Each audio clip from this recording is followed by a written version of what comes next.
guys! So ngayon magfi-feeling vlogger tayo and influencer. And patawarin nyo na ako.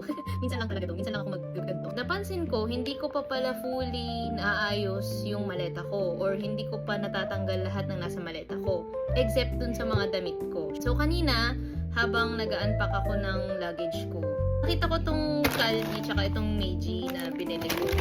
Tapos, may napanood yata akong vlog dito rin sa TikTok or sa YouTube Shorts ba, hindi ko na maalala. Sabi niya, ang products daw ng Japan is dapat same size sa kung anong nakikita mo sa packaging. Let's test if totoo ba talaga na same size ba yung product sa packaging niya. Yan, Meiji Crispy Biscuit Chocolate Flavor. Okay, Meiji. Okay.